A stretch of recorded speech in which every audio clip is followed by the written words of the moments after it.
आज मसीही जगत में बहुत से लोग झूठी शिक्षाओं और कल्ट्स के शिकार हो रहे हैं। ये झूठे शिक्षक परमेश्वर के वचन को गलत तरीके से प्रस्तुत करते हैं और सरल विश्वासियों को धोखा देते हैं।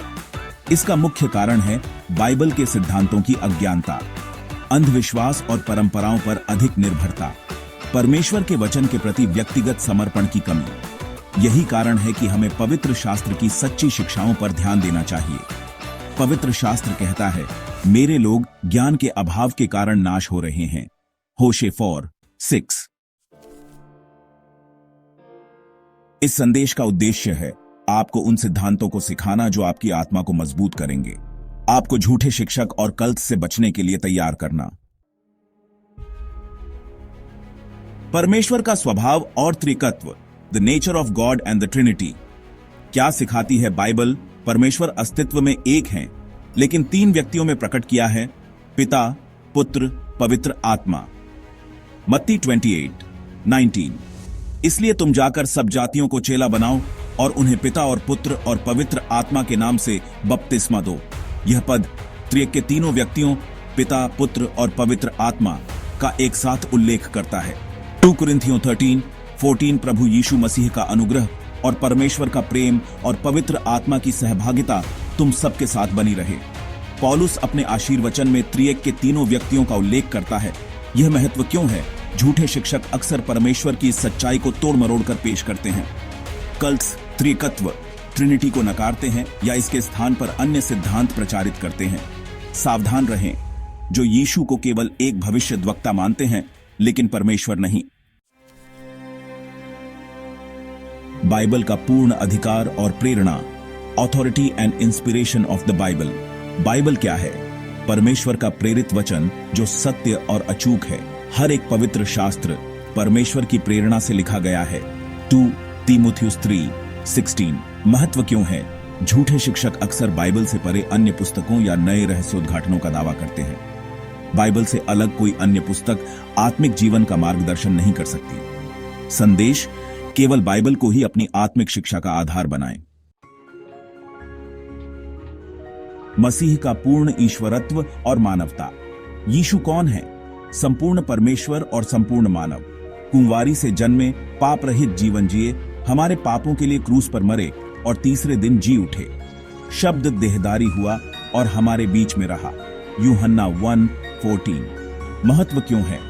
झूठे शिक्षक अक्सर यीशु की ईश्वरता या उनके पुनरुत्थान को नकारते हैं। कल्ट्स यीशु को केवल एक महान शिक्षक या भविष्यवक्ता मानते हैं। सावधान रहे, यदि कोई यीशु को सिर्फ एक इंसान कहता है तो वह झूठा है। उद्धार का सिद्धांत।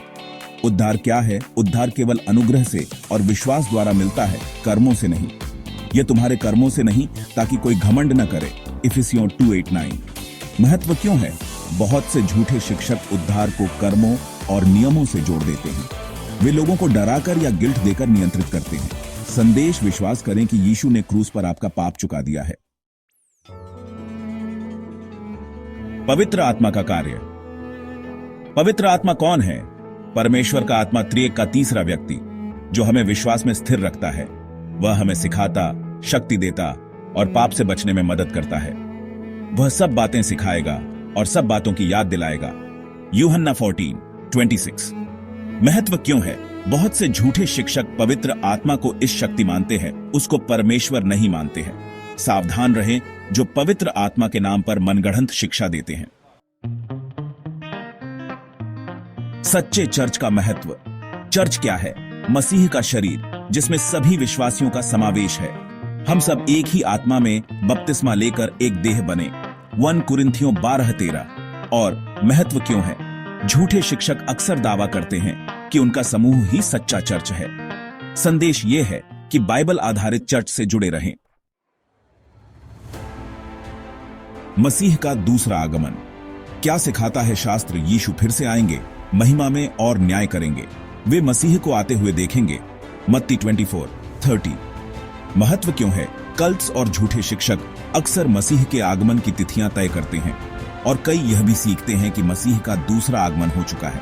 संदेश: बाइबल के अनुसार प्रतीक्षा करें, लेकिन झूठी भविष्यवाणियों से बचें। झूठी शिक्षाओं को पहचानने के तरीके। बाइबल का परीक्षण करें। जैसे बिरियाई लोग वचन को ध्यान से सुनकर रोज शास्त्र का अध्ययन करते थे। प्रेरितों के काम 17:11। लाल झंडे त्रिकत्व या यीशु की ईश्वरता का इनकार। नई पुस्तकों या रहस्योद्घाटनों का प्रचार। पैसे का लालच या अगुवों पर अत्यधिक ध्यान केंद्रित करना। पवित्र आत्मा से प्रार्थना करें। 1 यूहन्ना 4:1। सत्य में बने रहने के व्यावहारिक कदम। बाइबल का नियमित अध्ययन करें। प्रभु में प्रार्थना करें और आत्मा से मार्गदर्शन लें। बाइबल आधारित चर्च से जुड़े रहें। क्रिश्चियन एपोलोजेटिक्स सीखें। व्यवस्थित धर्म विज्ञान सिस्टमैटिक थियोलॉजी सीखें, क्योंकि ऐसा समय आएगा जब लोग स्वस्थ शिक्षा को सहन नहीं करेंगे। 2 तीमुथियुस 4:3-4। हर मसीही को झूठी शिक्षाओं से सावधान रहना चाहिए और सत्य में स्थिर रहना चाहिए। हमारा मुख्य उद्देश्य परमेश्वर के वचन को समझना और दूसरों को भी सिखाना है।